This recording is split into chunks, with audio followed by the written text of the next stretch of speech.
In 2020, a silent war was raging. No, not in the streets, but in the boardrooms and living rooms of millions. India, like the rest of the world, had come to a standstill. Schools shut down, offices locked up, business meetings paused. But in the midst of this chaos, one company quietly took over our screens: Zoom. How did a relatively unknown company become the lifeline of businesses, students, and even Indian families overnight? And what lessons can we learn from its meteoric rise? Let's dive into the fascinating story of Zoom's dominance in India. Before 2020, the video conferencing industry was dominated by giants like Skype, Google Meet, Cisco Webex, and Microsoft Teams. Most professionals were comfortable with these tools. But when COVID-19 hit, everything changed. In India, more than 1.5 million schools shut down, affecting over 247 million students.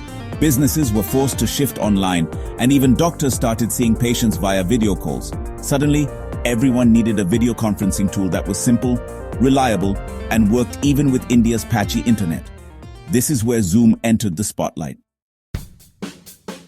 Zoom wasn't the biggest player, but it had one key advantage: ease of use. Unlike Skype or Webex, which required installations and accounts, Zoom let users join meetings with just one click. Key factors that made Zoom India's top choice. 1. Free and accessible. Unlike Cisco Webex or Microsoft Teams, Zoom offered 40-minute free meetings, making it ideal for schools and small businesses. 2. No app needed. Join a meeting via a simple link, perfect for India's non-tech-savvy users. 3. Handles low bandwidth. Worked smoothly even on India's 4G networks and rural internet connections. 4. Massive capacity. Could host up to 1,000 participants, unlike Google Meet's earlier 100-participant limit. These features made Zoom the go-to choice for businesses, schools, and even social gatherings across India. Between March and May 2020, Zoom's user base in India skyrocketed. Zoom downloads in India surged by over 67 times, from 2 million in early 2020 to over 140 million by the end of the year. The company saw a 500% increase in revenue globally, reaching $2.65 billion in 2020. Indian schools, universities, and coaching institutes conducted millions of online classes daily using Zoom. Even Bollywood and Indian wedding planners started using Zoom for virtual events. By mid-2020, Zoom was no longer just a tech company. It was a household name in India.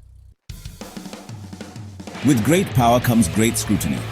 As Zoom became India's most used video conferencing tool, security concerns started making headlines. In April 2020, the Indian Ministry of Home Affairs issued a warning, calling Zoom unsafe due to concerns about data privacy and Zoom bombing incidents. Several government institutions, including ISRO and DRDO, banned its use for official meetings.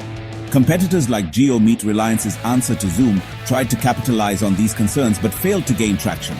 Despite the backlash, Zoom responded swiftly, introducing end-to-end encryption and security updates.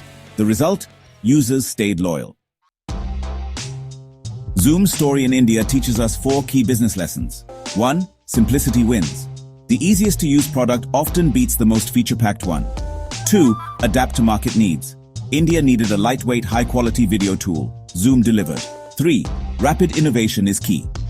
When faced with security issues, Zoom acted fast, preventing mass user dropouts. 4. Free models drive growth.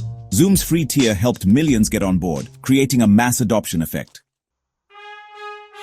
While the world has moved on from the lockdown era, Zoom remains a key player in India's digital landscape. Schools, businesses, and remote workers still rely on it daily. The question now is, will Zoom remain dominant, or will another Indian startup rise to challenge it? What do you think? Let us know in the comments. If you found this story insightful, hit like, share, and subscribe to Brand In Point for more business case studies. See you in the next one.